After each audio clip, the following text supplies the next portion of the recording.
Muito obrigado, muito obrigado. Tem muita gente que pensa que é rótulo ou invólucro, né? É como se apresentasse: eu sou lata da cerveja Skol, eu sou lata da Coca-Cola, esquecendo que é a L13, né? Alumínio.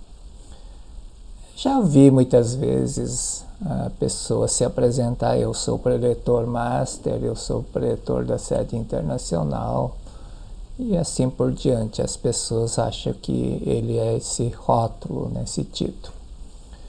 O mundo corporativo tudo é reflexo do centro, né? Então essas pessoas simplesmente refletem aquilo que o centro pensa, né? Creio que não seja culpa deles. Mas é meio estranho ouvir esse tipo de coisa, né? A pessoa faz isso porque pensa que é isso, pensa que é rótulo, né? Não sabe que é vida, tem um nome, né? Tem um pai, tem mãe, etc. Homem, eu sou a verdade, sou o anjo enviado pela verdade. Aqui é o trecho da Sutra. A Sutra Sagrada não foi Dr. Masaru Taniguchi que escreveu, e sim foi inspirado por Deus. Então, quando diz eu sou, não é Dr. Masaru Taniguchi, é Deus. Deus dizendo eu sou a verdade, e que se apresenta como anjo enviado pela verdade.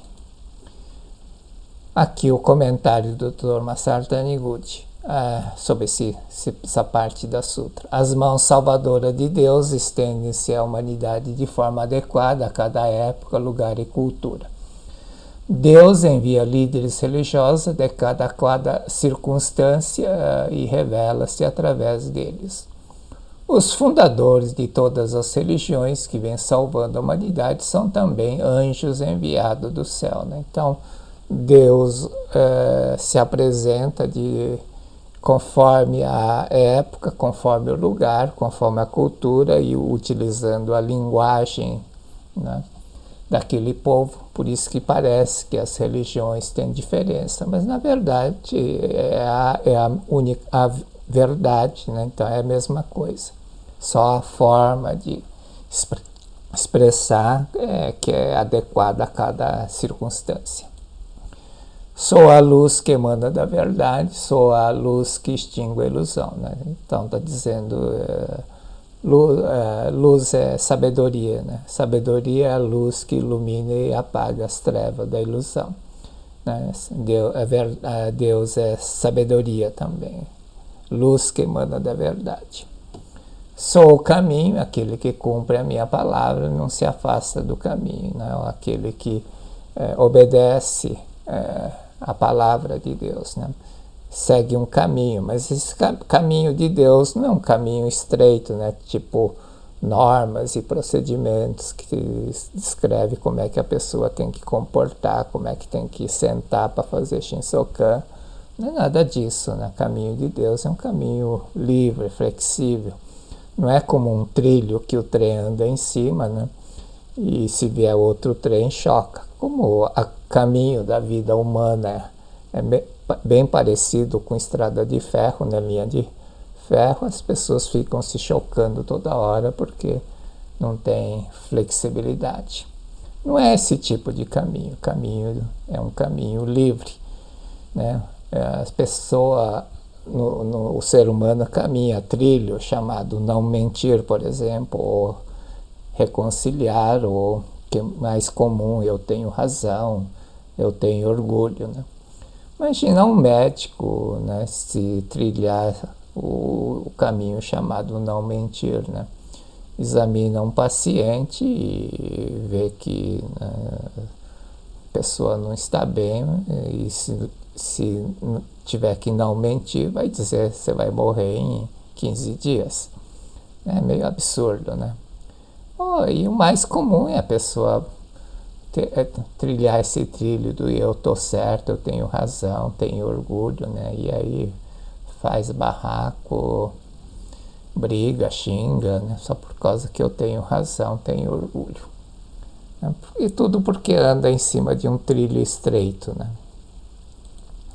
O caminho verdadeiro é aquele que vivifica tudo e todos, é o que nos permite agir de maneira adequada à pessoa, à hora e lugar, né? Então você tem que adequar. Sou vida, aquele que bebe em mim não adoece e não morre, né? Vida, aquele que segue, pensa que é vida, não adoece e não morre, aquele que se considera vida. As pessoas buscam vida, né, ou a cura, né, em remédios. As pessoas buscam vida em coisas sem vida, que é remédio, fortificante, injeções, né? Isso é matéria. Remédio é ilusão que cura, combate a ilusão, né?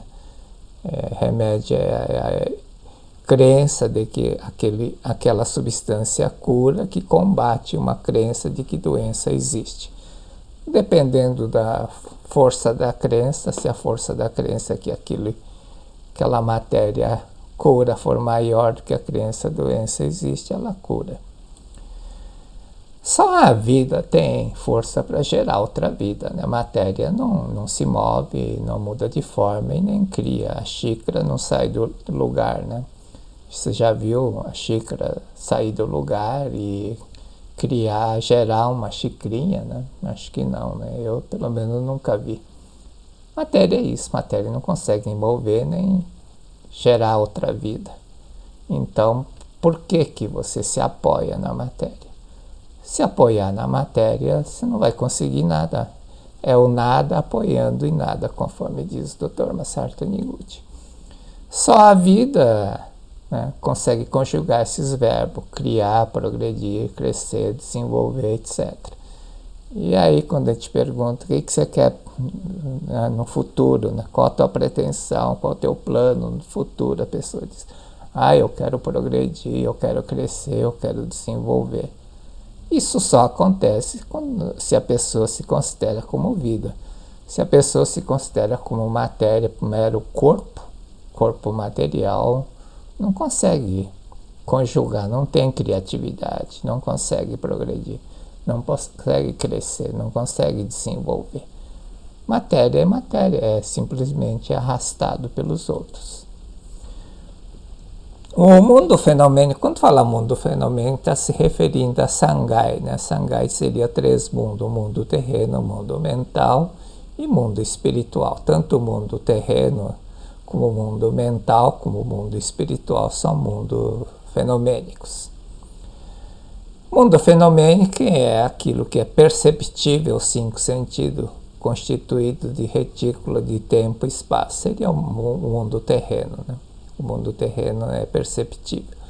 Pode ser comparado a uma fotografia. O mundo terreno pode ser comparado a uma fotografia.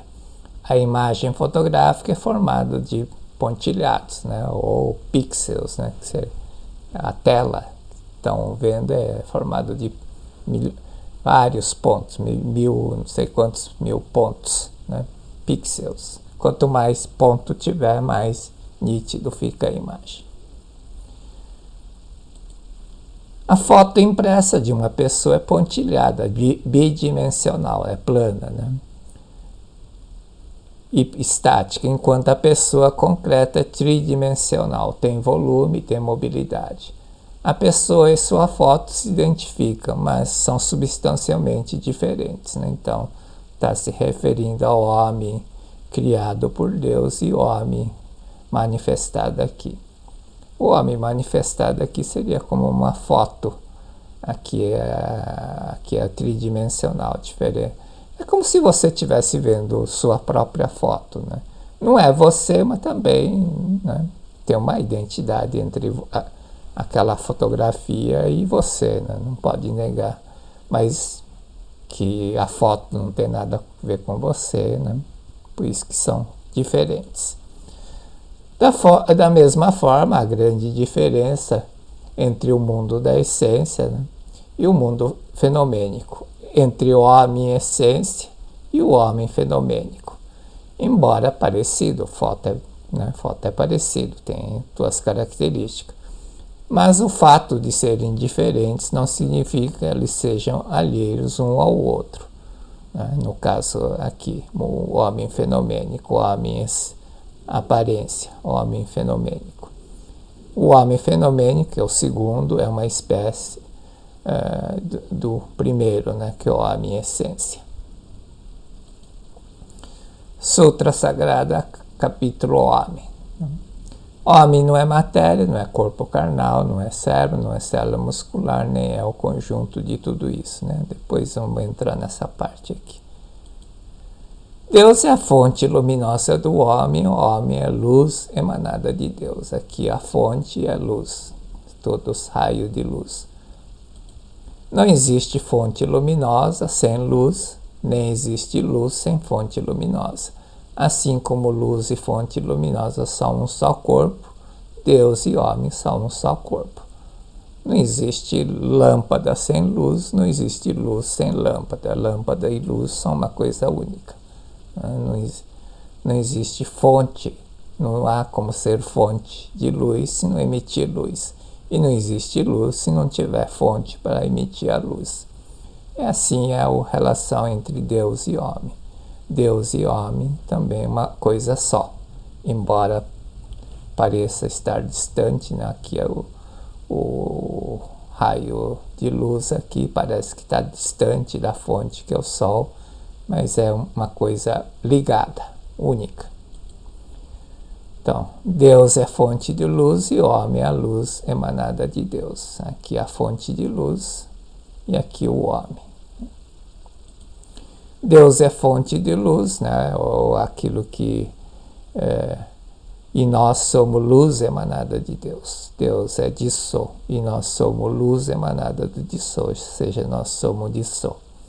Porque Deus é espírito, o homem também é espírito. Porque Deus é amor, o homem também é amor. Porque Deus é sabedoria, o homem também é sabedoria. Porque só existe uma fonte de luz, né? Só existe uma fonte de luz, né? Que o homem é luz emanada, única fonte de luz. Só existe uma fonte, não tem mais de uma fonte. O homem é luz emanada de uma única fonte. Só existe uma fonte, ou seja, sendo Deus a fonte, só existe um único Deus. Né? Não é muito difícil de entender essa lógica. Porque só existe o de Sou, o homem de Sou é emanado de um único de Sou, né? Ou seja, não existe de Sou seu, de Sou da Maria, de Sou do João, de Sou do Pedro, do Antônio. Né? Quando diz homem, Deus criou homem, significa que só criou um homem, né? Tá, no nosso raciocínio meio estranho, né? Como é que aparece 8 bilhões aqui, mas Deus não criou 8 bilhões aqui, né? Aparece 8 bilhões. Para nossa cabecinha é meio complicado, né? Como é que pode, né? Isso é cabecinha humana, tá? Como é que uma coisa única pode se multiplicar em bilhões, milhões aqui, né? Isso é a nossa inteligência cerebral. Só existe um Deus, só existe um único de Sou, só existe o único de Sou, e aqui se esparrama, né, em vários homens, aparência, é luz emanada de Deus. Aqui uma única fonte, mas tem milhões de raios de luz que se esparramam aqui para todas as direções. Assim como luz e fonte luminosa são um só corpo, Deus e homem são um só corpo. E aí o maior engano das pessoas é achar que Deus e homem não é uma coisa única, né? Apesar de Jesus Cristo dizer reino de Deus está dentro de vós, pensa que tem o reino de Deus fora e terra aqui. Né? E levado a esse raciocínio que aquele engenheiro elétrico que eu contei do relato, ele queria encurtar essa distância, que quando encurtasse ele achava que ia conseguir curar a filha, né? Mas um dia ele entendeu que lâmpada e luz, né, como era engenheiro elétrico, quando ele viu para a lâmpada e deu aquele estalo. Lâmpada e luz é uma coisa só. Eu e Deus somos uma coisa só. Naquele dia a filha se curou. O que aquele engenheiro queria fazer é encurtar a distância, é como querer aprender a verdade através do cérebro, né? O aprendizado não pode ser aprendizado do cérebro, porque se for isso, quando morrer, cérebro desaparece, então você perde tudo. Então não pode ser isso. Errado, então, né, que pensar que existem dois mundos, né? Isso é uma forma didática de apresentar, tá? Senão, para explicar, mas não tem dois mundos. Mundo da imagem verdadeira e mundo do fenômeno. O outro erro é pessoas pensam que o mundo fenomênico é projeção do mundo aqui, da imagem verdadeira. Não é projeção, né? Aqui é mundo criado por Deus, né? E aqui é mundo criado pela mente humana. Não é projeção, é uma coisa. O homem deveria, né, seguir as diretrizes daqui e criar as coisas conforme as diretrizes que estão aqui, mas isso não é projeção daqui. Deus não criou formato de nada. Criou o homem, o único homem que se pode apresentar de milhões de formas. Da mesma forma, tudo que Deus criou, ele não criou, sei lá, milhões de árvores, né? Tem tantas espécies de plantas, você acha que criou um a um? Não. Criou uma matriz e aquela matriz, aquela ideia, a origem é capaz de se apresentar de milhões de formas. Por isso que tem cada árvore, cada folha da árvore diz que é diferente, né? Então, imagina. O mundo do fenômeno, outro erro é pensar que o mundo do fenômeno faz parte do mundo da imagem verdadeira, né? Tem gente que pensa assim, que isso aqui faz parte disso. Não, não é isso. Isso aqui é mundo criado pela mente humana, é criação. Aparece e desaparece. Por isso que o Dr. Masaru Taniguchi encurtou. O fenômeno não existe, o que não existe não faz parte de nada. Só existe o dissona. Por que não existe? Se matéria não existe, o que existe? Foi a pergunta que o Dr. Masaru Taniguchi fez. Só existe o disso. E perguntando o que é o disso, Deus respondeu. Disso é Deus, sua mente e manifestação da sua mente. Ou seja, as ideias de Deus que está aqui. Quando a mente de Deus entra em vibração e se torna palavra, desenvolve-se todo o fenômeno, né, que é a ideia, a origem, e todas as coisas passam a ser. Só existe o Deus, sua mente e manifestação da mente. Só existe mente de Deus, né? Não existe dois mundos, o mundo fenomênico é projeção do mundo da imagem verdadeira, o mundo fenomênico faz parte, né, como se fosse extensão ou estivesse dentro do mundo da imagem verdadeira. Tudo isso, essas coisas atrapalham, confundem a cabeça. Por isso que não consegue utilizar a verdade. Muito obrigado. Muito obrigado.